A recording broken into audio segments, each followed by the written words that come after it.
between.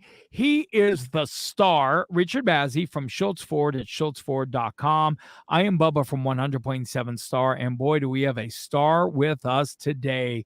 Ladies and gentlemen, if you ever seen the most iconic movie of all time, The Godfather, that's just one way that you know our guest today. Welcome to Cars, Stars, and Everything in Between, Gianni Russo. Well, thank you for having me. I appreciate it, man. Wow. I only have one thing to say, Gianni. And that is? You have to answer for Santino. I did that 52 years ago. I noticed how you had that number just on the tip of your tongue. So that to me, I mean, I can tell you when the movie came out, I was young and I stood in line to see the movie. I had probably read the book in paperback edition, Mario Puzo, so many times, and I knew every line. And I was so excited. And then when Chelsea told me she had you agree to come on our show today, it was really, really just an honor to have you. And I know you've done so many other things. I'm sorry? You guys are in Philly? Pittsburgh. Pittsburgh. Oh, Pittsburgh. Wow. That's a long trip. I've been there. Even better. And so, yeah. So, and of course, you know what? Pittsburgh, Philadelphia, all the cities that they were mob towns. So, I still know some of them. You do? Well, we're going to talk about that because I want names. Well, you're going to try to get me in trouble, right? Hey, Nikki, I know. I mean, I've been around this life all my life, fortunately. And the guy who raised me was Frank Costello, so you know. Oh, I didn't know that. So Frank Costello, tell us who Frank Costello was. Tell our listeners. Well, Frank Costello is at the time I met him, I was 12 years old. I was selling ballpoint pens on the streets of New York. And he used to come every day as he was crossing from the west side to the east side down 59th Street. And I was in front of the Sherry Netherlands Hotel. And he never took a pen. He gave me words of wisdom, give me a $5 bill, sometimes $10 even. And I don't care what he wanted. Just keep coming every day and give me money. And then one day he just asked me my name and I told him. And he asked me who Angelo Russo was to me. I said, that's my great uncle on my grandfather's side. He said, when did you see him last? I said, I've never seen him. He said, why is that? I said, well, if you know so much about him, you tell me. I didn't know who he was. And he had this guy with him. I thought it was his friend. It was his bodyguard. And he was running the Genovese family at the time because Vito was in jail. Actually, once I told him my uncle, they hung him in 1948 when they were cleaning up La Cosa Nostra in Sicily. He told this guy, Blackie, take that cigar box from him. I said, you ain't taking my cigar box. He took a roll of money out I've never seen in my life. Gives me 3 $100 bills for about $10 worth of ballpoint pens. Wow. Yeah. So he said to me, you know where the Waldorf Astoria is? I said, I know where every public bathroom is in New York. I definitely know where that is. Because I was living on the streets. I just got out of Bellevue. I had polio for 5 years. I was quarantined there. And then when I come out, I was so bitter, I didn't want to go home. So I was living in a bakery on Mott Street downtown and going uptown during the day selling ballpoint pens and making a great living. I loved it. And then I got with him, and that was it. So how did you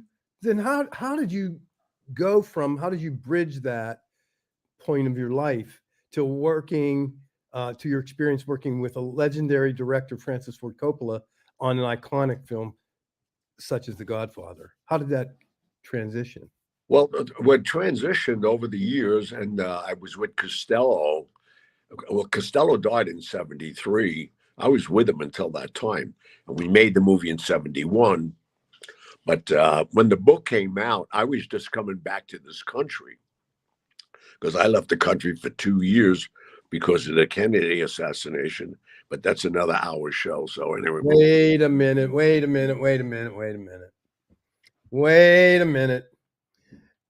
You left because of the Kennedy assassination. Yeah, because they had me tracked, going to every city in the world, meeting with different people, mob people mostly, but then even, major guys with the Culinary Union, the Teamsters Union. And I was just carrying messages because they know Joe Kennedy approached Frank Costello. They were old friends during Prohibition. In fact, they amassed $40 million each in the 30s. And if you equate that today, what that's worth, forget about it. But so I was just a messenger, but they wanted to talk to me. So Costello got me out of the country. I was gone 22 months. So there's really a lot of credibility behind the story that the mob was involved in Kennedy's assassination. And most people don't know that Joe Kennedy had strong, deep mob ties. Oh my God! Well, as I just said, I mean, what they were doing during Prohibition, forget about it. So, and Costello and him, it's a known thing. They were partners. I mean, I think, a dossier of 1,200 pages that was just released on Costello alone about that. But when I met Joe Kennedy at the Waldorf Astoria one day, and he introduced him to me. And after that meeting, and he called me in. He said, "You're going to be traveling now." Because I was just doing errands for him around New York. And then I started going to Chicago and New Orleans and Carlos Marcellus. All of them were in business all those years because a lot of people didn't realize they had slot machine businesses in so many cities, even during the time. And what Kennedy promised the mob, the only reason they backed him, they promised once his son got in, their first duty would be they'd invade Cuba and get all their casinos back because, as you know, Fidel Castro threw them all out, and they had millions and millions of dollars tied up there. So that's the only reason they went along with it. But the mistake John made, he appointed his brother Bobby as Attorney General, and he hated everything about his father's life and his friends. And that's when he called off the Bay of Pigs, which a lot of people don't know. It's coming out in my next book, The Son He Never Had. And it illustrates it all. And that's why even the CIA was involved with the assassination of Kennedy. This is really gold to talk about. It's such a wonderful topic. And now, as you said, there's documents being released that support everything you say. Your memoir, the first book, I guess, The Hollywood Godfather, it delves into your personal experience and encounters with these various mobsters and celebrities. How did you find that The Godfather tracked with real world? Well, The Godfather, I think, really tracked well because I talked to Mario Puzo trying to figure out who was, Vito Corleone, and I knew a couple of elements of him because having Chenko olive oil, that was Joe Profaci. Joe Profaci was the olive oil king. The other guy who had all the politicians and police in his hands was Frank Costello. But the image of Vito Corleone was Carlo Gambino. And he confirmed that. He said, these are the three guys I put into one to create Don Corleone. So there was so much truth there. It was amazing. Mario and I became close friends, actually. This is absolutely amazing conversation. If you're just tuning in, this is Gianni Russo. So much more when we get back. Wow. Wow, wow, wow. This is Cars, Stars, and everything in between on 100.1 FM, AM 1020, KDKA. More with Gianni Russo when we return. Wow. Wow. We're still live right now. Yep. What's that? We are still live, even though we're on a break. We're still live. Oh, okay. You just instruct me what you'd like me to do. You're doing just fine. I don't know that we could ever instruct you to be better than you already are. Yeah, you're doing just fine, sir. Thank you. I'm just saving it real quick, and then we'll restart here in a moment. Wow. 3. All right, here we go. 100.1 FM, AM 1020, KDKA. This is Car Stars and everything in between. He's the star, Richard Bazzi, Schultz4.com. I'm Bubba from 100.7 Star. and back with Gianni Russo with some of the most interesting conversations, Richard, I think I have ever had on this show. Oh, it's fascinating to hear. And so in its first person, everything you know. So when you reference, and some of the people maybe listening or watching and don't really understand when you talk about Frank Costello and some of these other people, but in New York, there were 5 mob families, I think. Is that right? Yeah, fine. Well, they did that after Maserati, and then they actually Carlo Gambino at 17 years of age was sent from Sicily as a made guy, and his sole purpose was to come here and calm down these guys who were immigrants coming here to New York and shaking down Italian immigrants. They were living in the neighborhood and paying protection and paying for jobs, and they wanted that straightened out. And that's when they came up with the idea of 5 family heads, and that's when Carlo Gambino came, and they killed Maserati, and they were the 2 head guys that were shaking everybody down. And then from that point on, they had 5 families. And so when I think about that, I think about Michael Corleone, Al Pacino saying, "Today I settled all family affairs," and Right. it's such brilliant writing. And I felt like it might have tracked. Like my father had some questionable experiences also, and so I kind of was a little bit exposed to it. And yes, you try not to glorify it, but it's so fascinating to really see, because these people really are about family first. And Oh no, that's what I like about it, because people I've been questioned about this for the last 52 years, but at the origin of creating these families was to protect the Italian immigrants.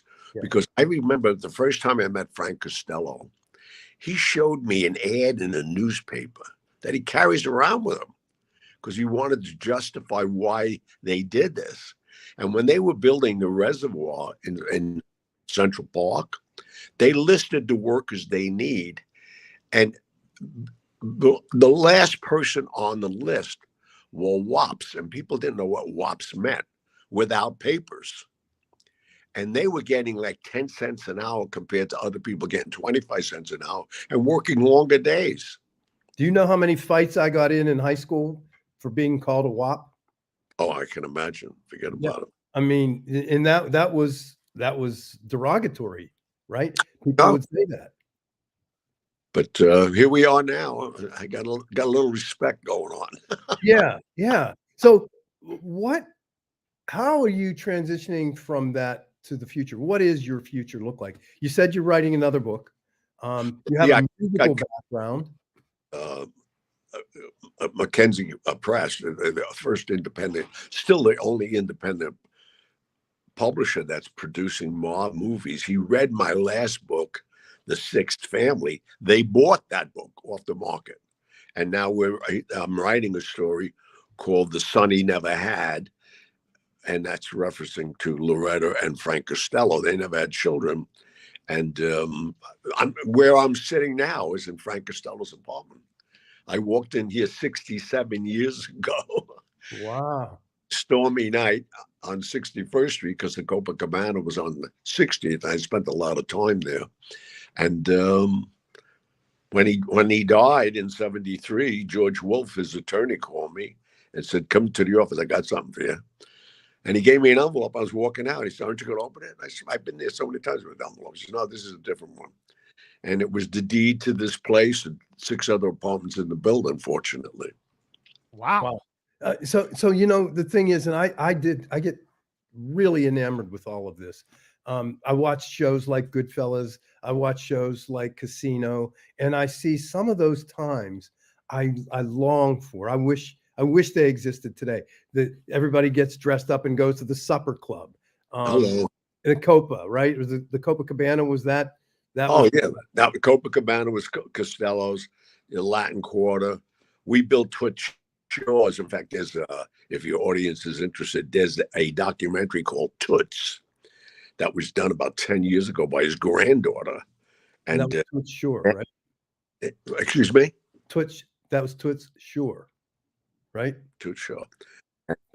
Sure. At the age of 18, I lent him $75 million, which was all Costello's money, but that's how we used to clear money through his, Wow. yeah, it's like insanity. It's crazy. It's crazy because it's real. Oh, no. Well, they were better days. I just read an article in the New York Post.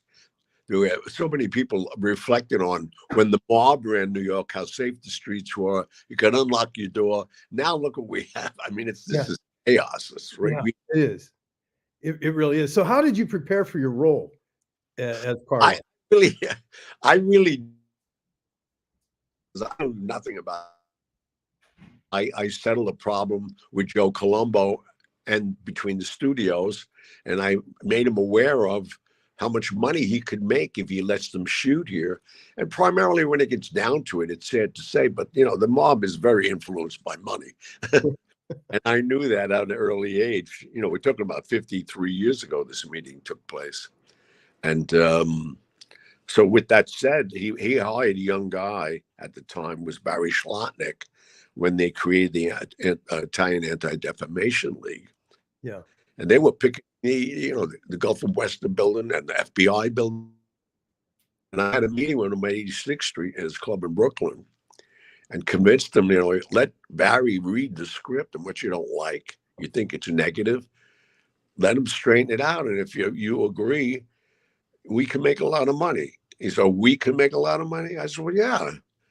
He said, how are we going to do that? I said, well, if you okay it, they make the movie, we will ask for the world premiere in every major city. We could get $100, $150 a ticket.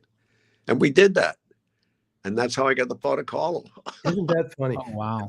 So you kicked the windshield out. Was that you? Oh, yeah. Well, but, everybody talks about that scene. When you think about it, when Clemenza pulled me up, once my base of my back was laying on top of that car seat, all I did was kicking my feet wildly at the windshield, which they had scored so it would break, because those years that Plymouth had a safety glass. You can break it with a sledgehammer and out on the feet. Yeah, that's true. But Coppola wanted the camera mounted on the hood. It was very effective.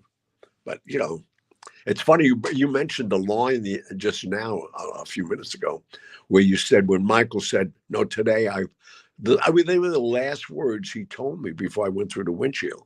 He said, no, Carlo, your punishment is you're out of the family business." Yep. Well, guess what? If you and your audience goes online, go to Corleone Fine Italian Foods and see who owns it. I own it in 73 countries. So now I own the business in there. Oh! What? Go online right now, man. What's the name of it again? Corleone Fine Italian Foods. Oh my heavens. Owned by Gianni Russo. Well, I don't know. This is one of those interviews, Johnny, that we literally could talk to you for hours. Your musical career, on top of your acting career. Oh, and I don't care about your musical career. I love everything else. It really, you are truly one of the most amazing, honest, and open guests we've ever had on Car Stars, and everything in between. Without question. If I ever get there, my cousin plays the guitar at he's there every night. Z something. What's the name of it? Oh, I forget the name. But he plays at the Carlisle. He plays everywhere. So if I ever get there, I'm calling you. Right, good.